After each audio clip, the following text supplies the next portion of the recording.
많은 성도님들이 기도하시지만 사실 그 기도 안에 보면 기도에 대한 상처와 장애물이 있음을 보게 됩니다. 우리가 하나님 앞에 절박하게 기도할 때가 있는데요. 그래서 하나님께서 반드시 응답해 주셔야 할 문제라고 여기고 그렇게 하나님 앞에 간절히 기도했는데 응답받지 못했던 기도에 대한 좌절과 상처가 있어서 기도가 잘 안 되는 성도님들이 있습니다. 어, 그래서 기도해도 안 된다라는 어떤 그런 마음이 있는 거죠. 결론부터 말씀을 먼저 드리면 우리가 하나님 앞에 기도할 때 우리 스스로 기도를 중단할 수 있을 수는 있어도 하나님께 드리는 기도가 땅에 떨어지는 경우는 없습니다. 하나님은 다 들으십니다. 우리의 신음까지도 하나님은 다 들으세요.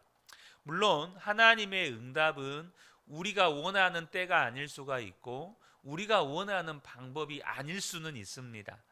그러나 하나님은 단 한마디도 놓치지 아니하시고 우리의 모든 기도를 다 들으신다는 것입니다. 오늘 이 시편 74편은 기도의 좌절에 빠진 시편 기자의 탄식의 기도입니다. 이스라엘 백성들이 바벨론에 멸망해 갈 때, 예루살렘 성전도 다 무너져 갈 때, 그 장면을 지켜본 시편 기자가 하나님께 드리는 탄식의 기도입니다. 여러분, 자기 동족들이 살해당하고 또 붙잡혀가고 예루살렘 성벽과 성전이 회파되고 이 장면을 보면서 얼마나 간절히 기도했겠어요. 근데 1절을 보면 하나님 어찌하여 우리를 이렇게 오랫동안 버리십니까?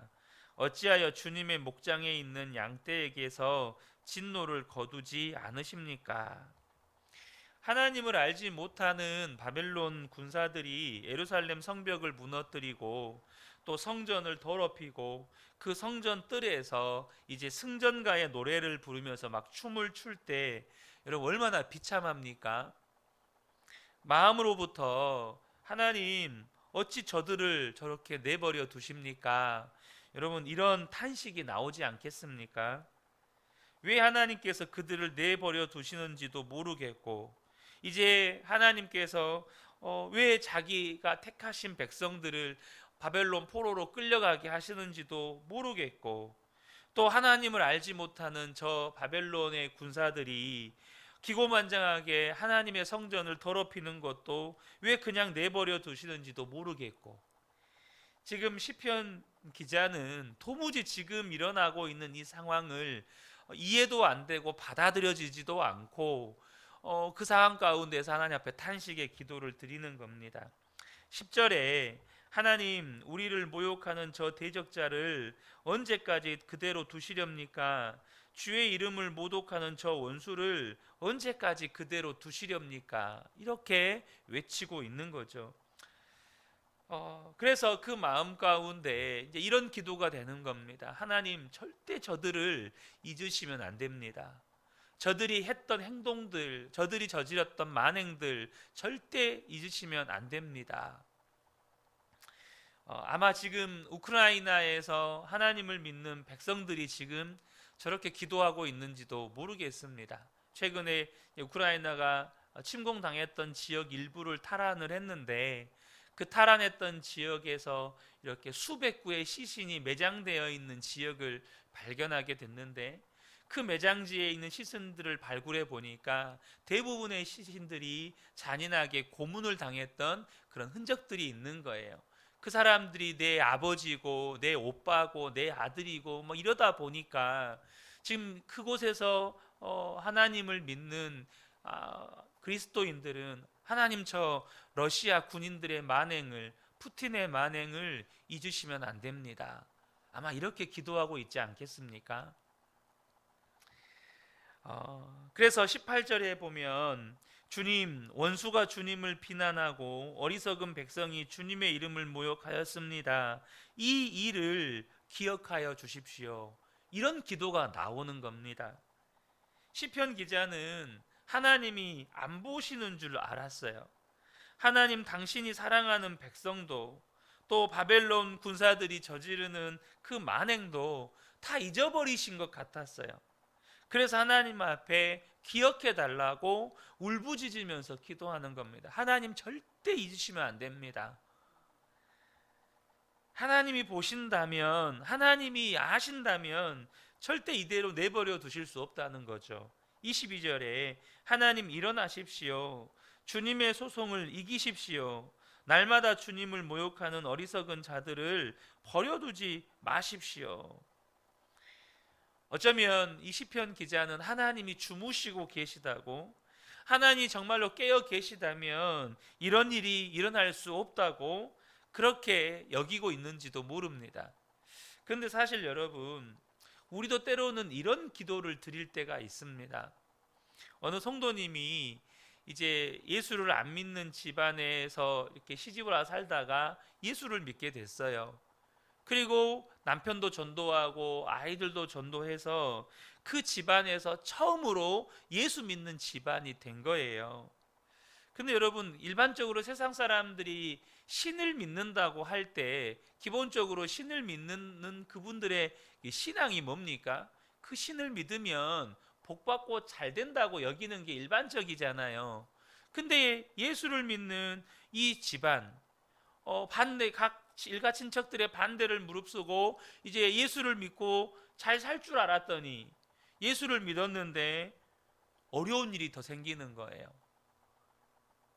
어려운 일, 예수 믿은 다음에 어려운 일들이 생기는 거예요. 그러니까 이제 그 집안의 친척들이나 어른들이 하는 말이 예수 믿더니 꼴 좋다, 예수 믿는다더니 꼴이 이게 뭐냐, 이런 말들이 들리는 겁니다. 그러니까 이 성도님이 하나님께 드리는 기도가, 하나님 들으셨죠?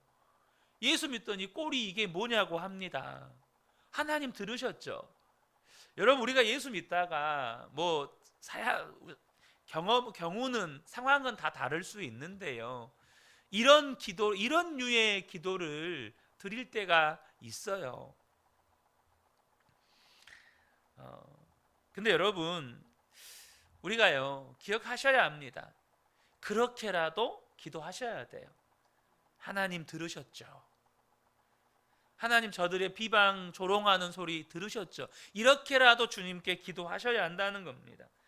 시편 기자가 하나님 앞에 지금 그런 기도를 드리고 있어요.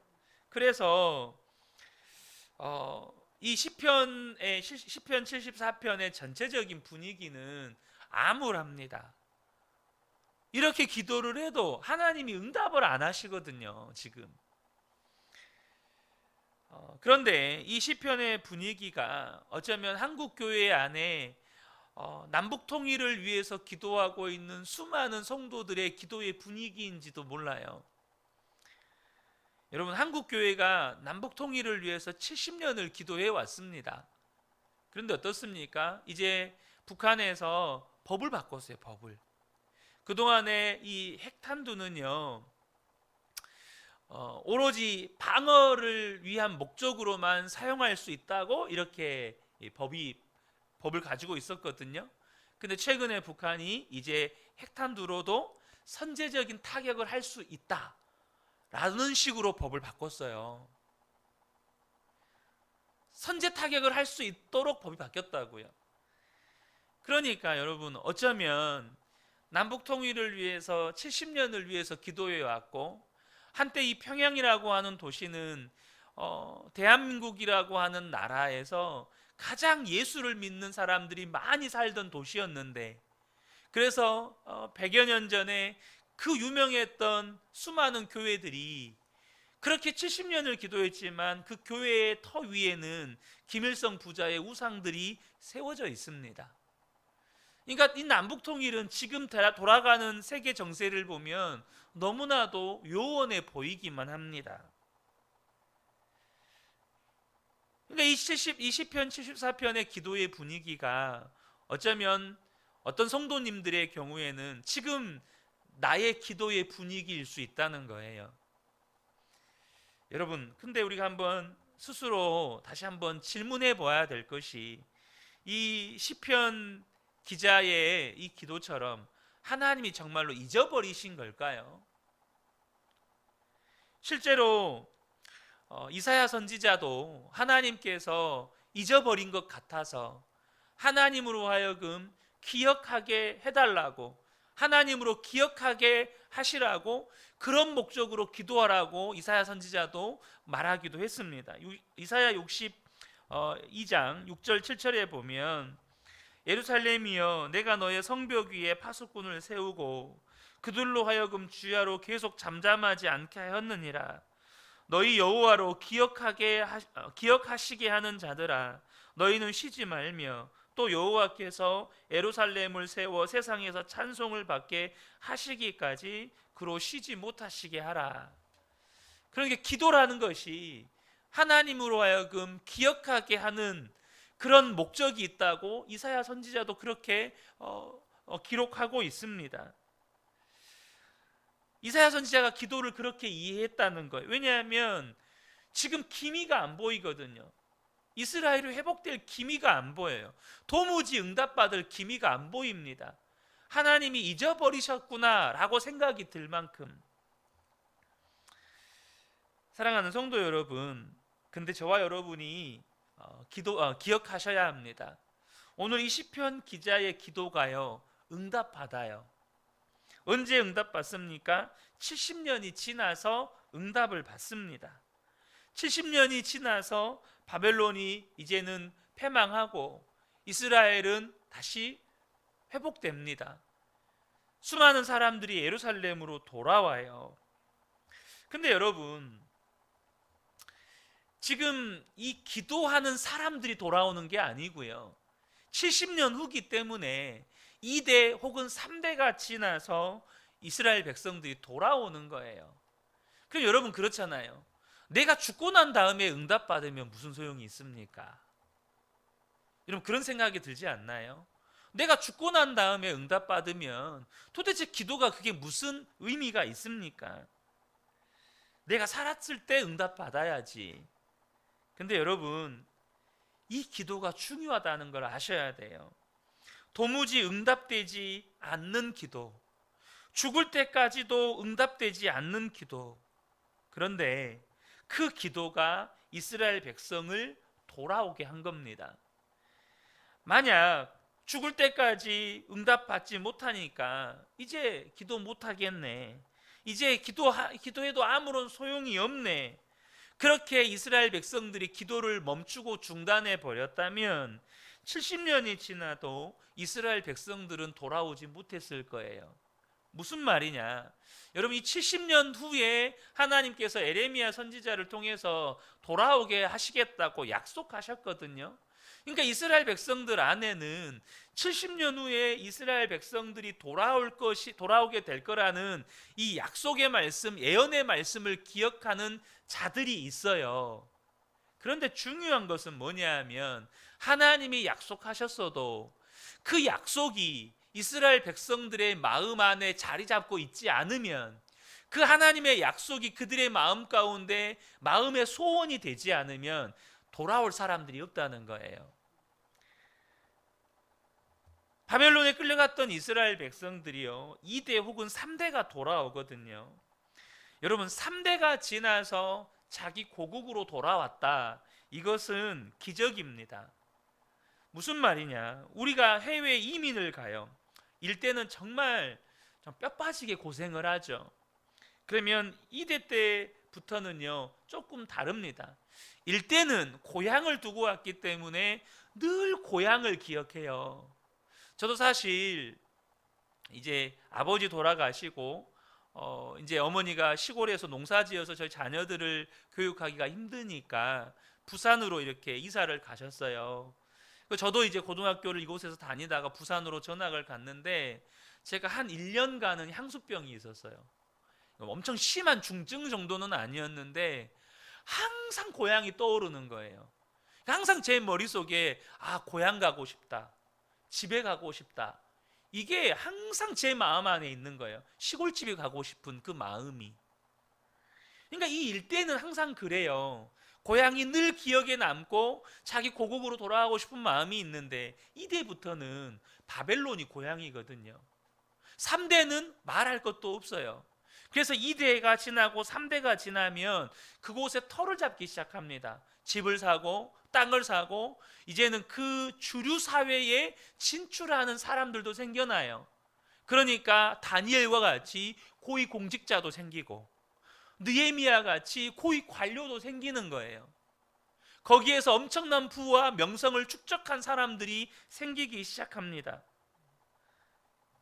그런데 이 2대 3대는 거기에 모든 재산과 모든 땅과 모든 집이 있는데 아버지 어머니로부터 들었던 고향의 소식은 집도 없고 땅도 없고 성벽도 무너지고 수시로 주변 민족들로부터 약탈당하는 그런 황폐한 곳이 되었다는 거예요. 그러면 여러분, 그곳에 가고 싶은 마음이 생깁니까? 그곳에 대한 추억도 없고 그곳에 대해 그곳에서 재산도 없고 아무것도 없는데 이미 황폐한 땅에 추억도 없는 사랑하는 마음도 없는 그곳에 왜 가냐는 거예요. 그런데 여러분, 그런 그들이 70년이 지나고 사실 느헤미야는 3차 포로 귀환 자거든요. 그래서 느헤미야는 150년 후에 예루살렘으로 갑니다. 예루살렘이 패망한 지 3차 귀환이기 때문에 150년 후에 가요. 그들이 왜 그곳으로 가죠? 기도했기 때문입니다. 무슨 말이냐? 아버지의 기도가 자녀의 기도로 계승이 되는 거예요. 아버지 어머니 세대가 끊임없이 기도했어요. 그 기도를 듣고 자녀들이 자랐어요. 내가 가보지 않았지만 하나님께서 우리에게 주신 약속의 땅이 있지. 하나님께서 우리에게 주신 축복의 땅이 있지. 그들은 한 번도 보지도 못했고 그곳에서 살아본 적도 없어요. 하지만 기도가 계승이 되니까 꿈도 계승이 되는 거예요. 기도가 계승이 되니까 하나님의 소원도 계승이 되는 거예요. 기도가 계승이 되니까 하나님의 마음도 계승이 되는 거예요.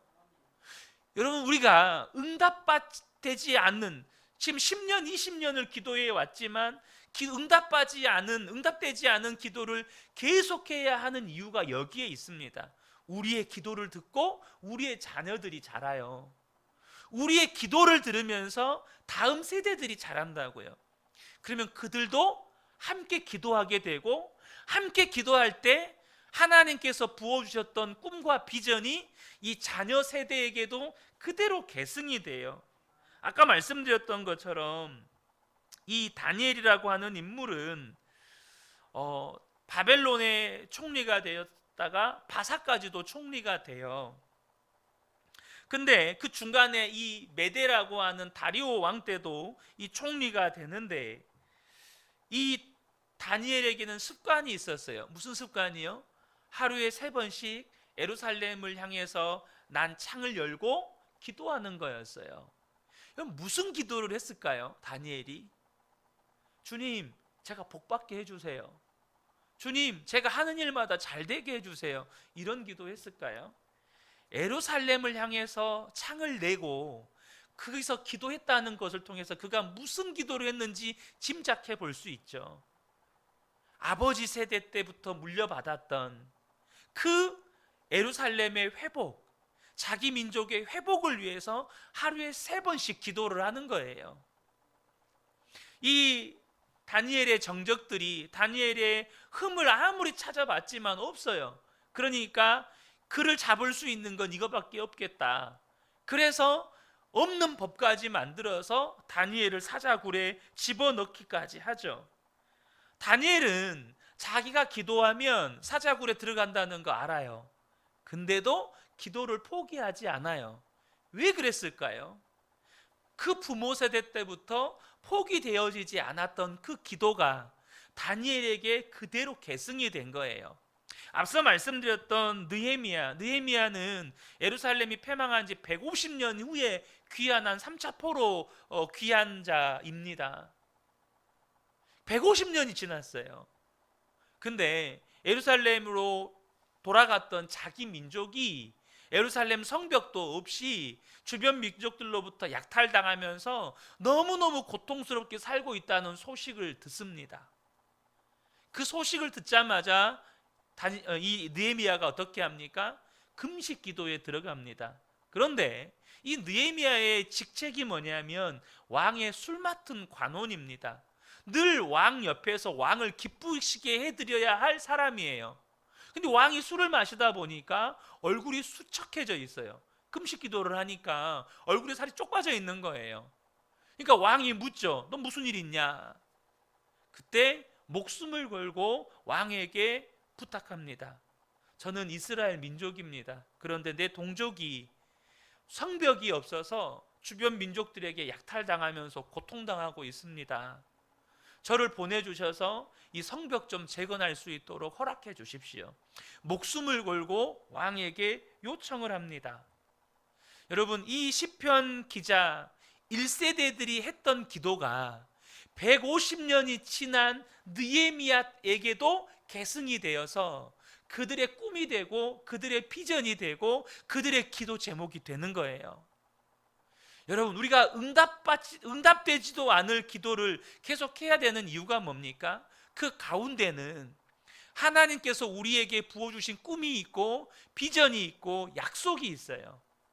그것이 어쩌면 70년 후에, 어쩌면 100년 후에, 어쩌면 200년 후에 응답되어져야 할 하나님의 약속일 수 있어요. 그런데 우리가 기도를 포기하면 하나님의 꿈도, 하나님의 비전도, 하나님의 약속도 다음 세대로, 우리 미래 세대들에게 계승이 안 되는 거예요. 그러면 기도가 끝나면, 기도가 중단되면 다음 세대에게도 기도가 중단돼요. 그리고 하나님도 그 약속을 이루실 수가 없어요. 사랑하는 성도 여러분, 하나님께서 이스라엘 백성을 70년 동안 포로 생활을 하게 하셨지만 단순히 기간만 정하신 게 아니고 그 기간 동안 계속해서 이스라엘 백성들에게 기도를 시킨 거예요. 그 기도가 계속되었기 때문에 2대, 3대가 지나고 심지어 150년이 지나도 돌아갈 꿈을 꾸고 기도하는 겁니다. 어쩌면 지금 여러분의 기도 가운데에는 기약 없는 기도가 있는지도 모르겠습니다. 하나님, 언제까지입니까? 도대체 제가 언제까지 기도해야 됩니까? 언제 응답하시렵니까? 하지만 그래도 저와 여러분이 기도를 멈추지 않게 되시기를 축복합니다. 여러분의 기도가 다음 세대에게 계승이 됩니다. 여러분의 기도가 우리 자녀들의 꿈이 되고 비전이 됩니다. 이 새벽에 저와 여러분이 기도할 때 하나님께서 그 작업들을 계속해 가시는 거예요. 이 새벽에 함께 예배한 우리 모든 성도님들이 이 기도의 계승자, 꿈과 비전의 전승자 되시기를 예수님의 이름으로 축복합니다. 아멘.